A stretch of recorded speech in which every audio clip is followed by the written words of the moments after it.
Thank you very much for the warm welcome and for the nice presentation.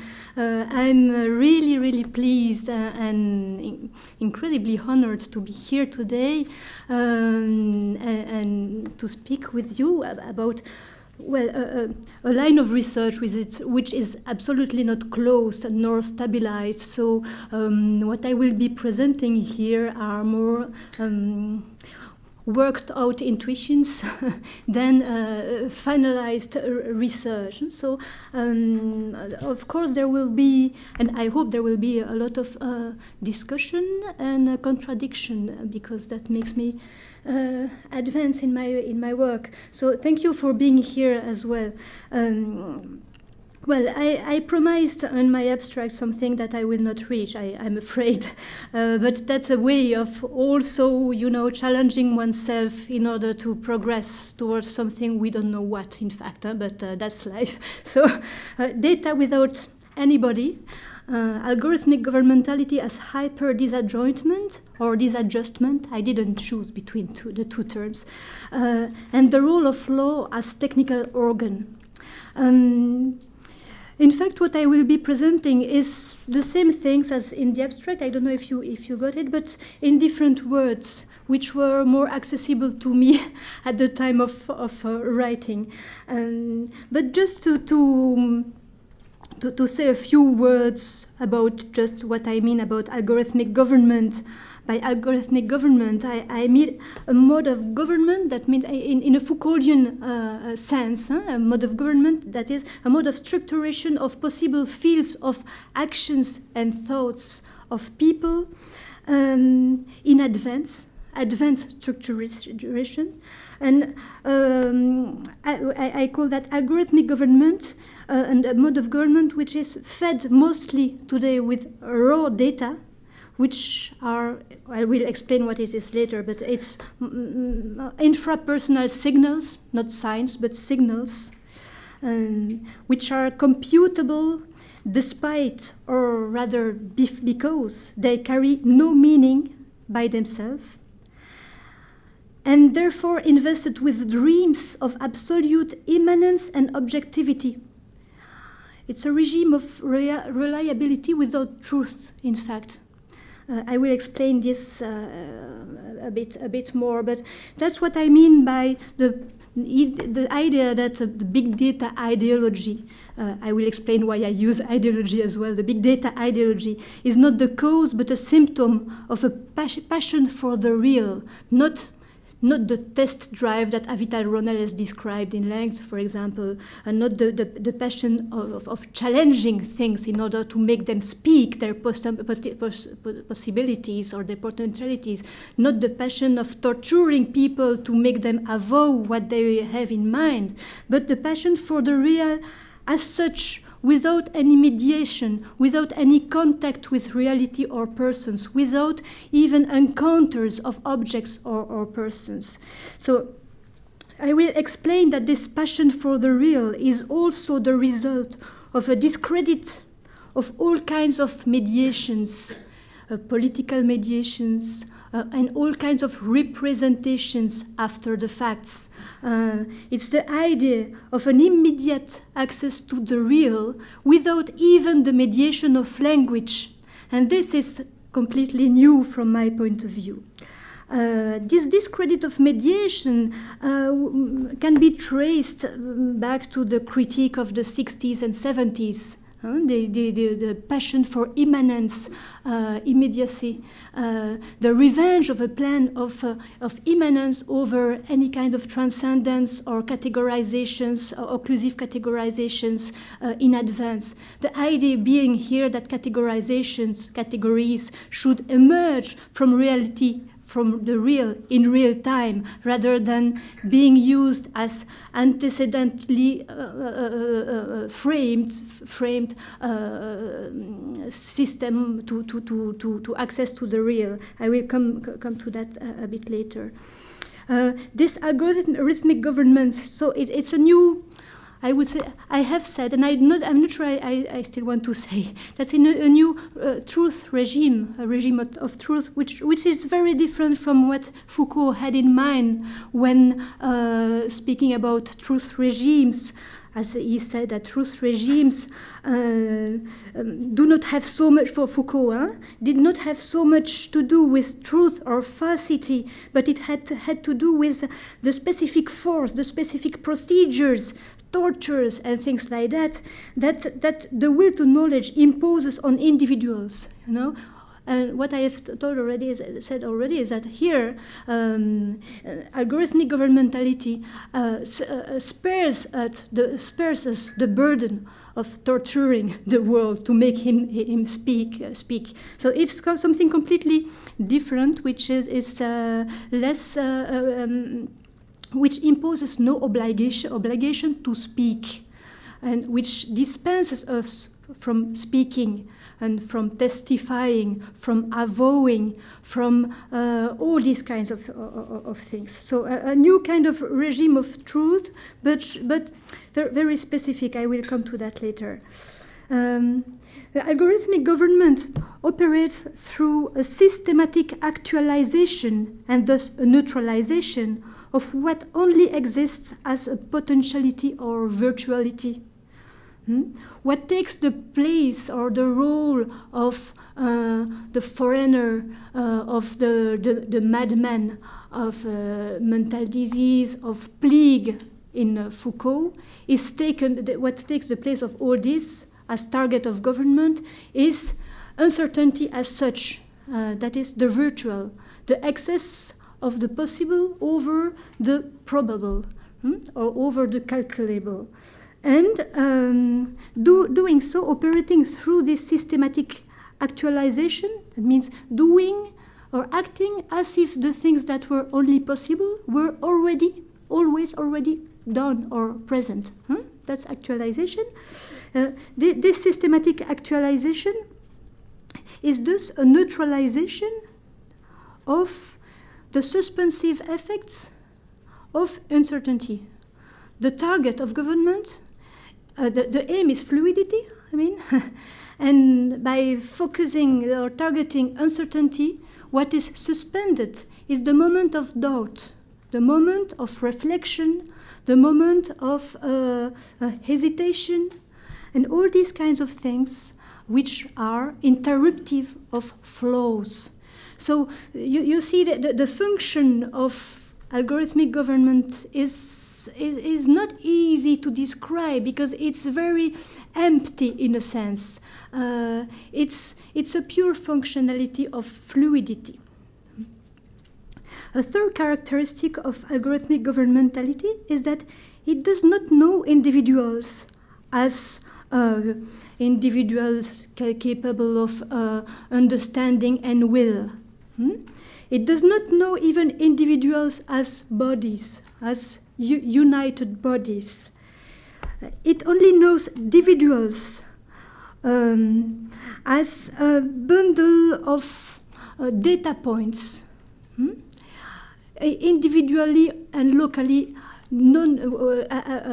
insignificant, meaningless, but which can be processed at an industrial level.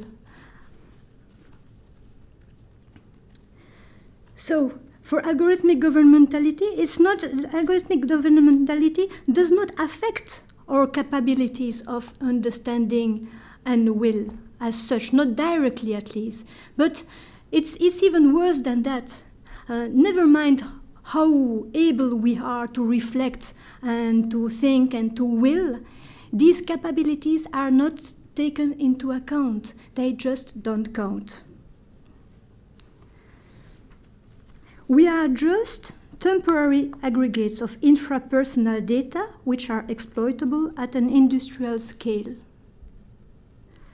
However, this algorithmic governmentality affects the infinitely indexable and profilable individuals by ways of alerts or stimuli, often at a preconscious stage, in a rather haptic mode, generating reflex responses in an economy of reputation, risk, and opportunity rather than projects.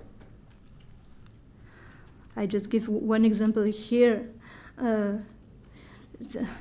The idea of the smart city, for example, where captors are disseminated everywhere in the environment and enabling the city to react to the behaviors of the people, and the people to react to the opportunities present in their environment in real time without having made any project. I give a very trivial example. In public transportation, when you have a smartphone, you can detect which way is the fastest one to go from point A to point B with choosing the right correspondences and so on. You don't have to make a project of a trajectory in advance. You take the tram, and then you see in the tram that if you stop here, you will have another tram which will go faster but through another way, and then you step out, etc. And you see the project, the idea of project, of trajectory that people projects about their own body has completely changed.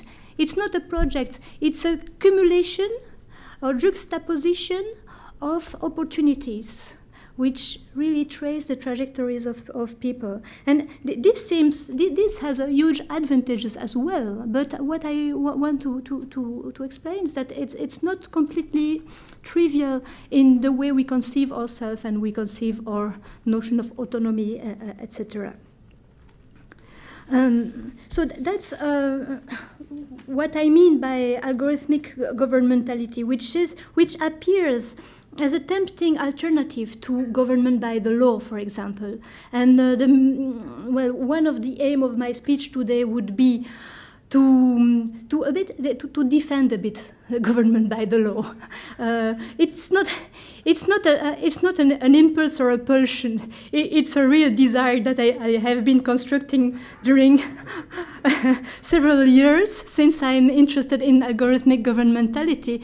I have been far away from the law for a long time with a philosophical and technological detour, but now I would like to come back to the law, but that will be at the end of my speech if we have time and if I dare to do that, because it's quite dangerous today to defend the law. It's so discredited that you easily are interpreted as a reactionary and things like that. But daring is what is needed. So. To begin with, well, of course, what I have in mind and what everybody has in mind is the phenomenon of big data, the enormous exponential quantities of data, which really plunges us within a map without a territory. It's the idea is that everything that exists will be will be translated, transcribed into a digital form. And that, given that everything is taken into account in their digital form, we can do without materiality. We can do without bodies. We can do without objects. And there is a much more operational way of governing what happens, governing the world, if we do away with forms, objects, and things like that. Even there is no resiliency. And resiliency, the fact that a form, an object, remains the same during a certain amount of time, for example, is something that is it's a ralentissement, that decrease the speeds of fluidity. It's the idea is really allowing for more fluidity. So it's really a map without territory. Even Antoine Picon, is a professor of architecture in Harvard University, described the smart city as really a medieval city where we can do without perspective or even point of view. We don't need the perspective inherited from the Quattrocento, for example, because you have your smartphone. You are never lost. Never mind the architecture of the city. You don't have to have a center. You don't have to have a periphery, and you can have mysterious, really Gothic cities, and you will not be lost. So it's really, and that will come later again in my speech. It's the idea that we can do without perspective, without projects, and without points of view. That means without bodies, because usually we have points of view because we have bodies, and with one body situated in one place, you can have one perspective and one point of view. But this is map without territory. I would like to come back a bit and to talk about that kind of proliferation of data. In fact, it's not really new that we live documented lives. The profession of documentation has existed for long, but what we are witnessing today, it's Ronald Day who describes that very well. What we are witnessing today is a qualitative intensification of documentary tradition, and the and this is more important, the socio-technical transformation of its tools from that of being embedded in transcendental professional organizations such as libraries, the jobs of classification, catalog, the libraries, administrations, into infrastructural mediators of everyday life. And we experience that each day through link analysis ranking on Google, for example, social networks, algorithms, recommendation systems on Amazon, and so on. You see that documentation is still the same impulse of documentation, but done by everybody, especially the new platforms. But it does not mean that we have been rendered more visible in what really matters for us. So the obsession of lawyers with privacy, with personal data, I think is completely misplaced, because we have never been less visible in the public space, maybe, than today. That's the reason probably why we expose ourselves so much on social media, because there is maybe no better way of consoling or oneself for the complete or almost complete anonymity in the public space, the impossibility to make what really counts for us to count, in fact. So we have never been so invisible at the same time. We have never been more documented and never been less visible. At least in our body, affects, and all that is not translatable into digital form. But the reason why there is so much data, of course, is that our appareil or systems have default retention rules.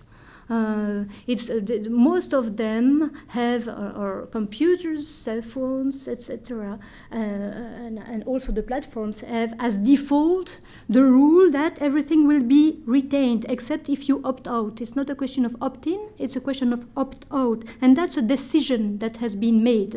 It's a conscious decision to retain everything. It's a conscious decision that has been built into an architecture of choice, which constrains individual choice in several manners. Well, one can say, okay, you can always opt out and fight to get everything erased, even what is not really your personal data, but which are metadata, etc. You can fight. But in fact, even for personal data, most people leave them there. Why? For three reasons, which have been identified by Kastenstein in a very good article. The first reason is inertia, of course. As I said, individual data, one data has no meaning at all. Data have no importance, no local importance for people. They are trivial most of the time anonymous, so people don't care. So why would they erase things that are so trivial despite the potential that these data may have a huge signification, huge importance when aggregated with other data. The second reason after inertia is conformism. It's a well-known phenomenon of imitation. In situations of uncertainty, we don't know how these things work behind our screens, how it works. It's not really transparent. So we believe that other people know better than us, and if the default rule is retention, it means that it must be sure, because if it's the default rule, it means that most other people obey to that default rule, so it must be good. It's a kind of conformism. Others know best.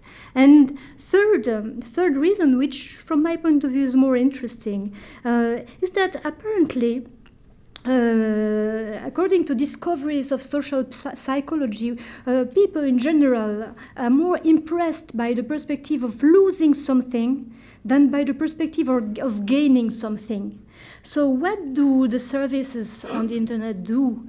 They explain all the advantages of personalization of your experience and the fact that you, customer, are being put at the center, and everybody will adapt to your needs, and you will even not have to express these needs. They know better than you. And it's so practical, and it's so useful that you don't want to lose that. And you don't want to lose that, especially because what you would gain remains absolutely impossible to say individually. What would you gain by just saying, no, I don't want my metadata, the metadata describing my activities to be retained, etc. It's absolutely obscure from an individual point of view. What is certain is that the default rule default retention rules will always prevail, except if there is a collective consciousness that we together have something to gain by being a bit less profiled. And what we have to gain is not only a vague sense of anonymity, individual sense of anonymity, but it's true agency, the possibility to be exposed to things that have not been pre-described, pre-chosen for me. So the possibility to be exposed to what we can call the public space. The public space, the definition of the public space might be a space where everything has not been determined, pre-chosen, predicted for us. It's the openness. So the possibility to participate to the public space is what we could gain, and the possibility to give account by ourselves of our own motivations of actions and give account by yourself to the others. That's why we can gain, and to be able to escape from that, from being always already profiled, meaning that. Being always where we are already expected to be, without possibility to give account for oneself of what we want. That it's quite huge compared to what we gain. I mean, but it's impossible for a collective, for an individual to realize that, because what an individual has, is only meaningless data, and that's all. And on the other side, a lot of services. So there is a huge imbalance, which should be worked. We should work on this, and realize that, especially when the interests of the platforms, for example, and the interests of the individuals are not aligned. For example, we can say that the interests of a medical platform or platform dealt by an hospital, for example, and the interest of the patient, most of the time, not always, may be aligned. In that case, we can trust a bit under certain conditions. We can trust the architectures of choice which have been implemented in the platform. But when the interests are completely divergent, for example, a platform of low-cost airplane, for example, they want you to pay the maximum price for the travel you have to do, and you want to pay the smallest price possible, your interests are divergent, then you can be sure that you should not trust the architectures of choice that are implemented on that platform. It's just, well, I'm sorry, it's very trivial as examples, but sometimes trivial examples allow to grasp what more important issues, I think.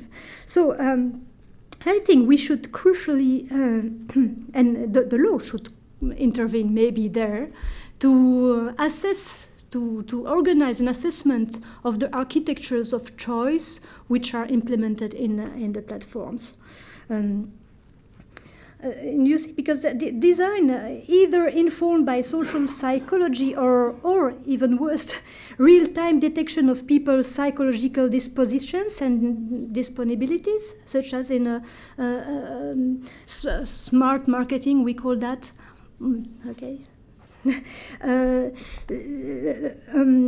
particularly dangerous, I think. And it's an issue really, I would like to insist on this. It's not an issue of privacy or things like that. It's an issue of agency. And agency is an interesting term, I think, because agency is, I would say, is not the contrary of an alienation of self-possession of oneself or things like that. It's the contrary of an alienation which did not presuppose that we possess ourselves. It remains open to an idea of the subject which is not enclosed, which is a process rather than a phenomenon, which is a process of individuation, collective individuation, etc. So, and it will be interesting that the law get interested in that concept of agency rather than the subjects, which is a huge limitation of law at the moment. The reason why there are so many data is also because there is, of course, excessive retention. Services on the internet, etc., on smartphones need your geolocalization data from time to time to offer you some services. But most of the time, even when you don't use these applications, they continue collecting geolocalization data. Why is that? And why is that tolerated? It's tolerated because there is that ideology of big data saying that, well, we have to collect it all in order to be as the most objective possible and the most neutral possible, being non-selective. And that idea of non-selectivity, the idea that in big data nothing is considered as noise, unlike in traditional statistics. And I would like to explain here it's a little bit technical, the difference between the usual use of statistics and the current uses of statistical or the current statistical practices involved in data mining, for example, or data visualization. In statistics, well, there is a huge selectivity. The statistical base is always a segment of the population, a segment of the production, or a segment. But not only that, in fact, there is another selectivity which is much less noticed in classical statistics, and well explained by Robert Musil, who was a fanatic of statistics in his notebooks. He explained in a nice passage that the result in statistics, the results of the measure are distributed around the most probable value, which is calculated following the well-known rules of theories of probabilities. But there is also underlying all this another underestimated selection, one excludes the points of data which are situated too far at an excessive distance from the average value as sources of errors and perturbations. So that means that, of course, and that's the weakness of classical statistics as well. Statistics are valid for great numbers, but do not say anything about singular individuals. And that's the source of a lot of political struggles when statistical objects are taken as reference in public debate, of course. Or you haven't taken into account enough data, or you have taken too much data. That's always the problem. But also another weakness of that classical statistics is that implied in this, there is the normative oppressive character of the normal man, the average, normal man.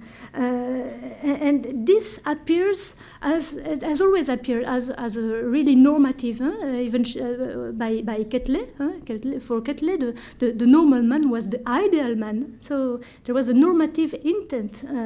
And for Galton, the eugenist, it was exactly the opposite. The normal man was the mediocre.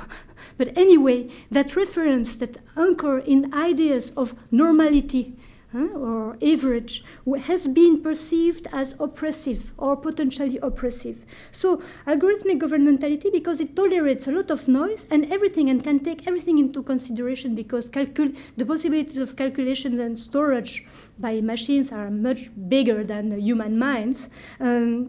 We don't have such problems.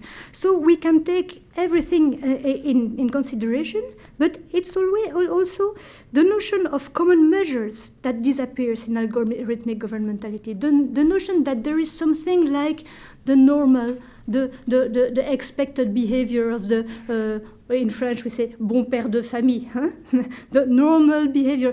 Then even the notion of bon sens, which is articulated to a certain idea of a statistical normality, loses its grips on what can happen. So the objectivity, the impression of objectivity of algorithmic governmentality has everything to do with that emancipation from normality. Emancipation. But that kind of anormativity does not mean that there are not norms. It just liberates the field for the appetites of the marketers and of all who want to make the most profit from any kind of impulse or pulsion that can be detected in the consumers. So, and that corresponds completely, really well with the new market ideology, according to which any demand, even the most crazy one or the most unreasonable, must be satisfied. For example, if the system detects that one individual is completely bulimic for chocolate, it will offer a lot of advertisement for chocolates, and there is no end. I'm sorry, it's really trivial, but you see what might be a problem, and that happens at the expense of, well, of course, what Bernard Stiegler has called majority after Kant, the possibility to revise our first-order preferences, and what Gerald Working has called autonomy. It's discutable, that term, but he describes autonomy as a second-order capacity of persons to reflect critically upon their first-order preferences, desires, and wish, and so forth, and the capacity to accept to change these in light of higher-order preferences and values. By exercising such a capacity, persons define their nature, give meaning and coherence to their lives, and take responsibility for the kind of person they are. So it means that, well, to be autonomous, according to Dworkin, is an agent is autonomous whenever he can identify himself not only with his own desires or impulses or pulsions, but rather when he can identify himself with the motivations behind those desires and pulsions. Meaning that being autonomous is to see oneself as the kind of person who wishes to be motivated in that particular way voilà, and so motivations are also identified as one's own, and the famous story of Ulysse and the sirens is cited by Dworkin, saying, well, Ulysse, when he was on his ship, his boat, the first impulse was to follow the sirens who were singing such a nice song, but he asked to tie himself to the boat. He asked the equipage, his men, to tie him so that he does not, in fact, succumb to that impulse. That, well, and Dworkin used all this to explain and to justify what is called legal paternalism. Is that paternalistic or not? For him, it was not. In that case, it's not legal paternalism when people are prevented from following blindly their first impulses. The question being, of course, how to import all these reflections in our domain or in the digital world, and especially in the architectures of choice. Can we translate legal paternalism into technical paternalism? Under what conditions? With what legitimacy? With what control? And etc. And anyway, I come back to that non-selectivity and the pretension to totality, the map without a territory. All this instaurates a new regime of truth, as I said, and which is quite different from the regime of truth described, the different regime of truth described by Foucault, because there is a succession even in Foucault when he spoke about the discours psychiatrique. It was really heteronymous, the discourse of psychiatrists about madness, which was then incorporated in the even in the body or in the biography of the said madman. But then when he speaks about sexuality, it's completely different. There, it's the truth discourse is the obligation for the person to confess, to avow, and to say by himself what he is, and then become what he is through avowal. So there has been an evolution, even in Foucault, from heteronymous truth regime to not autonomous, but endogenous truth regime from the subject himself. And here I would say that we are in a third kind of a regime of truth where individuals are not allowed either to speak for themselves or just like animals. And I came across a very nice passage by Bentham on animals, which is also cited by Derrida about the trace. He says, animal. What is an animal for Derrida? Animals have been called animals. Like we are called potential terrorists or consumers for travel in Caribbean by algorithm. They have been called animals by humans without the possibility to respond. Without the they can utter, they can say onomatopoeias. You say, but they cannot withdraw their traces. Just like us, they cannot withdraw their traces, they cannot master their traces. And the fact that they are not capable of will, expression in language, and understanding puts them outside of the law, outside the protection of the law. And I think we have a cause commune to do with animals here. When confronted with algorithmic governmentality, there is a cause commune, because what Bentham says in this regard is that in order to consider animals as susceptible of legal protection against torturous practices by their owners, for example, it should not be necessary for animals to be able to speak meaningfully, because even a small child is not capable to express himself, or he can express himself less well than an adult cat, for example. But maybe the only thing that the thing that should count is the capability to suffer, to be affected. And that is something we share with animals as well. Huh? It's not can they think, can they speak? It's not that. It's can they suffer? And suffering is the capacity of not being capable of surmounting vulnerability. And I think there is something to, as I said, there are only hypotheses for further reflections. There is something to think about here. In order to better theorize, including for the law, what is at stake here. It's maybe more common vulnerability than the ability to speak. And well, I changed my mind very much because that's not what I had written before. I was very much enclosed in a logocentric paradigm and very aesthetic at the same time. And I think maybe I was wrong.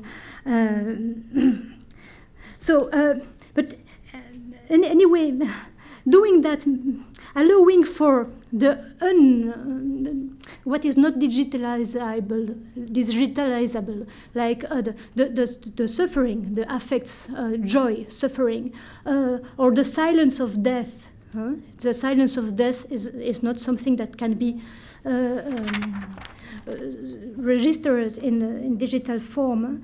Allowing this to be expressed in a way, I don't know which one, in this paradigm of algorithmic governmentality, might be something to think about. But it's not possible for the moment. Why? I think because we are kept in a technical ideology, not a political ideology. I spoke about big data ideology. It's a technical ideology, which Pierre Macheret defines very well, I think, by saying that a technical ideology relies on material procedures of production, and in, data arise through transformation of data into raw data. That is a very hidden but very complex and sophisticated process of desindexation, anonymization, decontextualization.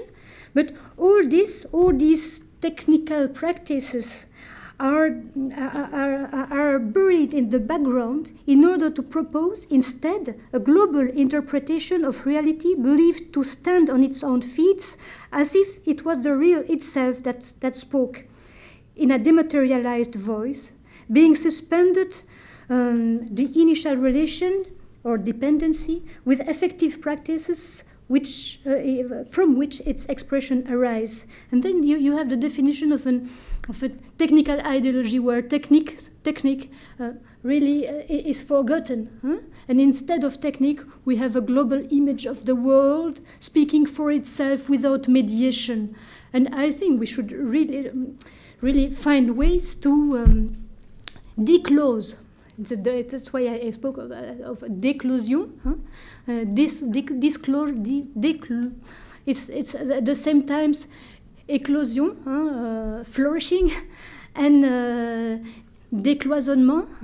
It's meaning making some interstice appear between the world and its representations. That's very, very important. Whereas everything is made so that there is no time gap, there is no possibility of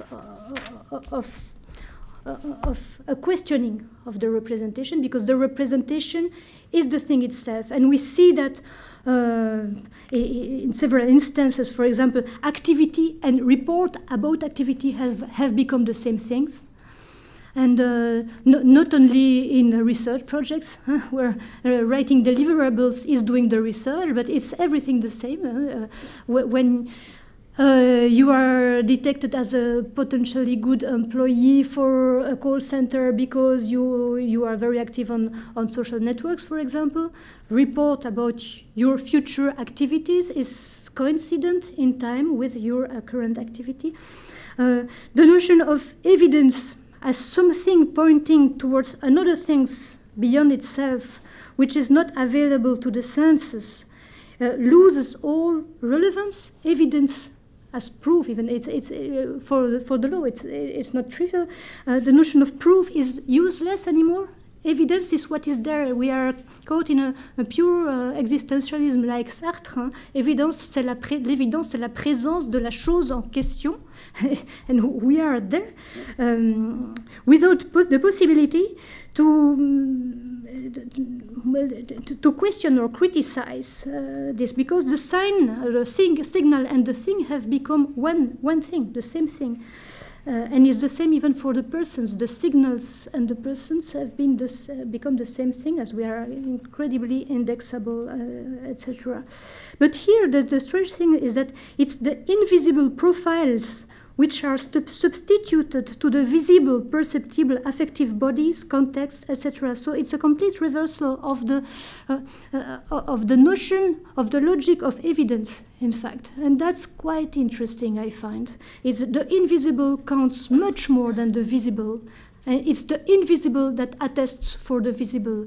And whatever you can do, the experience of the visible, of what you feel, etc., has no authority to contest the invisible profile.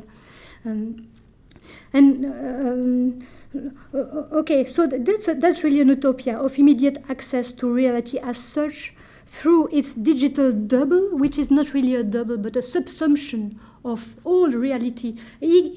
Also in its temporal dimensions of past, present, future, everything is absorbed in the vortex of real time. Apparently without any rest, but there are a lot of rests, of course, of remains, from which to begin to organize recalcitrance. I think we should go from there, from affects, from pain and pleasures. And it's quite strange because, in fact, pain and pleasures are the ways to calculate the utility of any kind of system. So we have gone really far away from justification of these systems by their utility, because to calculate the utility of a system, you have to balance pains and pleasures. It's in a utilitarian perspective. Antoinette, if I may interrupt, if you would like to have some time for discussion, please. Okay, so I will just try to conclude very quickly then. About the law, because that was what I promised myself without being able to stick to my promise. I'm always disappointed by myself. So bodies disappear. So what can be the role of law? The role of law, I think, might be a role as instrument. I see the law has no moral content from my point of view. I see it as a pure technique, a pure technique which can be incredibly inventive. It's just like Foucault said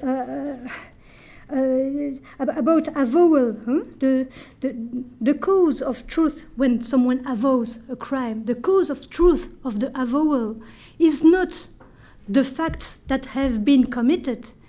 It's the fact that the law allows for the avowal to have legal meaning. You know, it's the laws that institutes truth of an avowal. So you see, law is constitutive, just as institutions.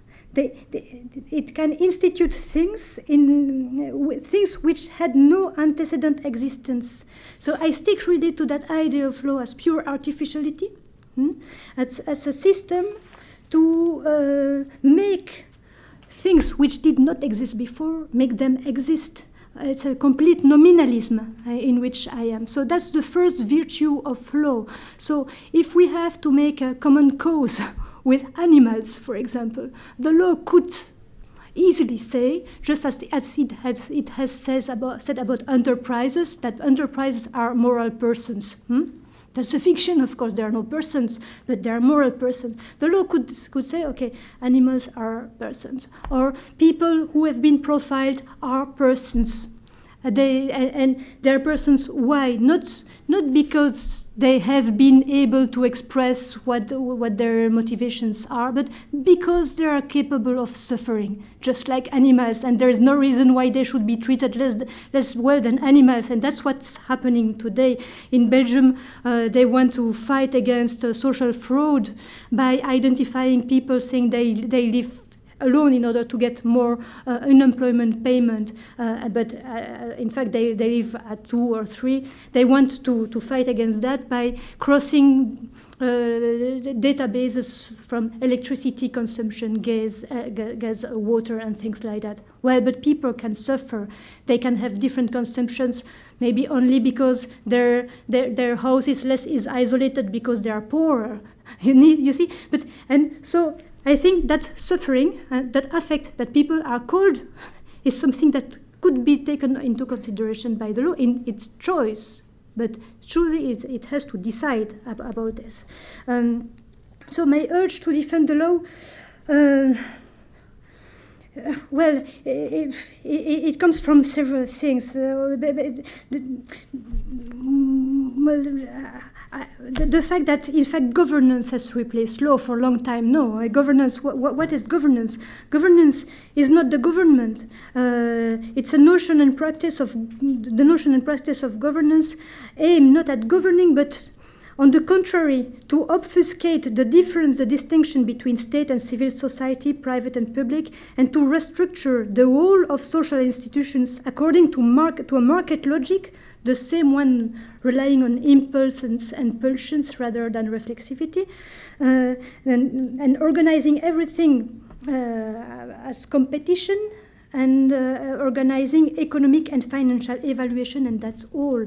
And then we see that algorithmic governmentality is but an intensification of governance. It's not it's not something different. It's not something else. It's exactly that. And it's the discredit of the law and institutions that led to this as well. But I think, and also, we will have to force you to speak and respond to us. Sorry for being so long. Maybe we will take one question, okay. And then there is... Thanks. Is that on? Yes. Thanks for your paper. I have one question that I think might let you expand on what you were trying to conclude with, and that's the relationship between algorithmic governmentality itself and the law, because your definition of algorithmic governmentality was very much a consumption-based definition. But there are elements of more legal government-based forms of governance which are using algorithms and similar techniques in conjunction with what we could call more traditional disciplinary dispositives.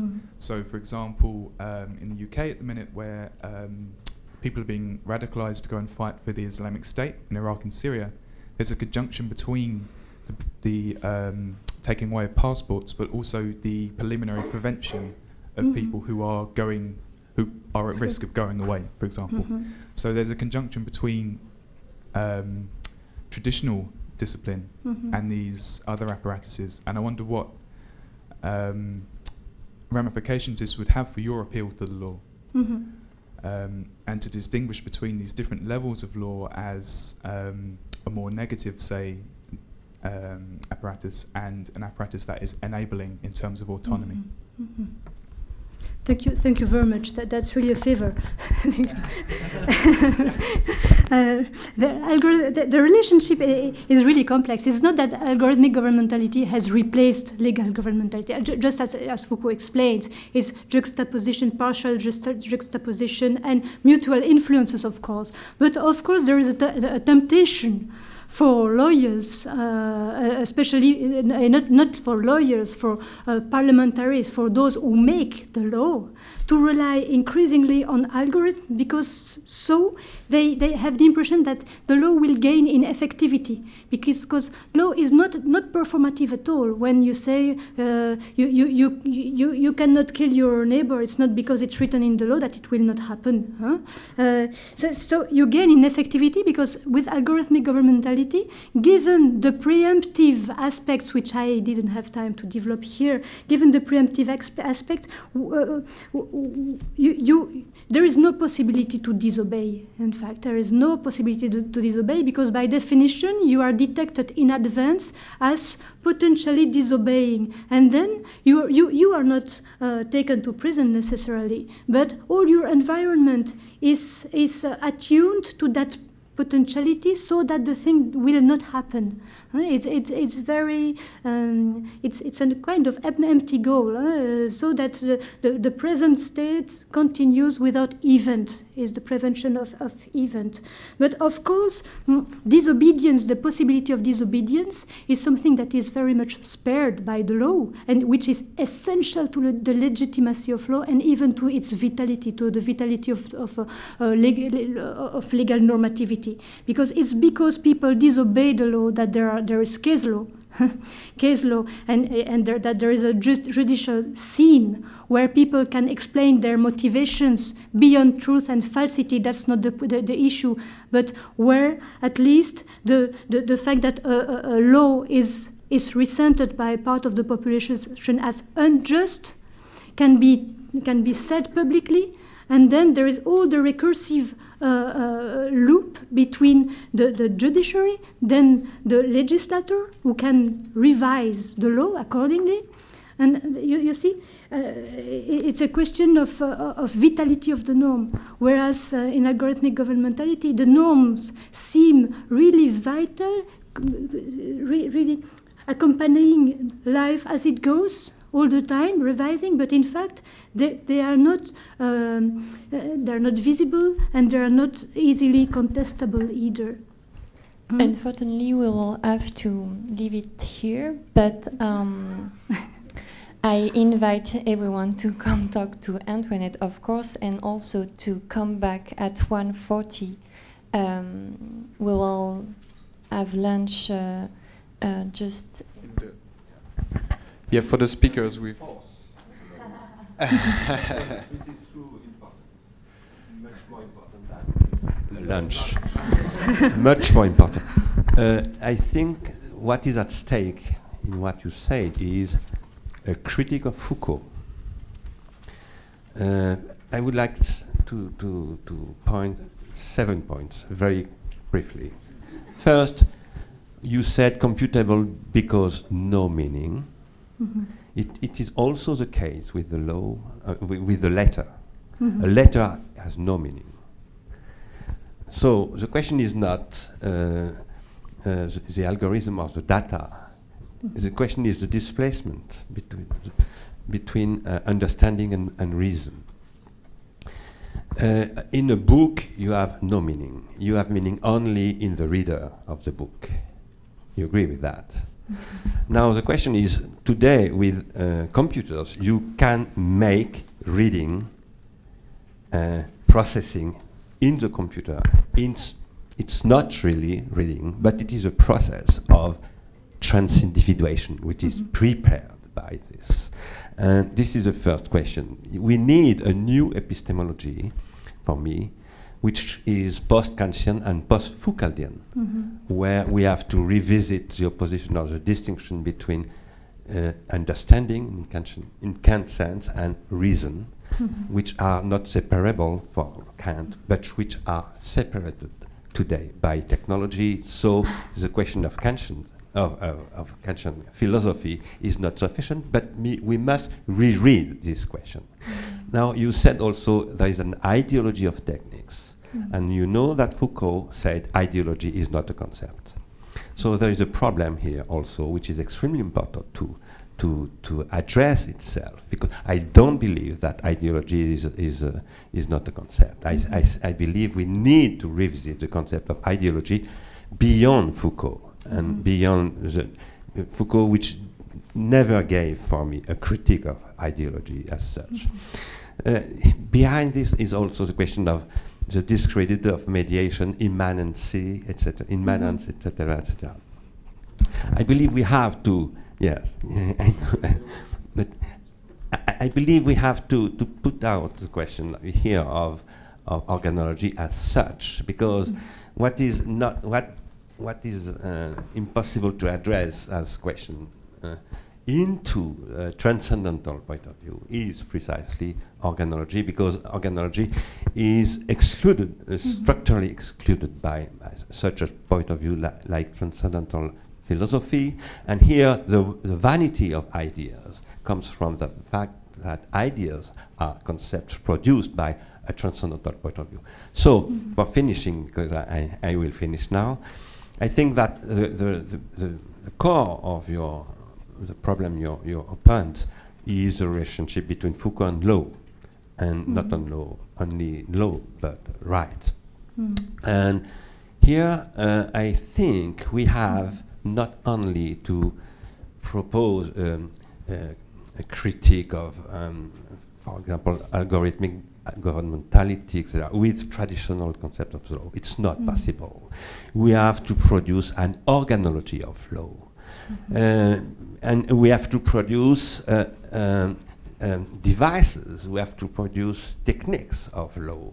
And not only law as a technique, in the sense in which, for example, most said there are techniques of the body, but a technical law and a right transformation of techniques itself. This is, for me, what is at stake in what you said.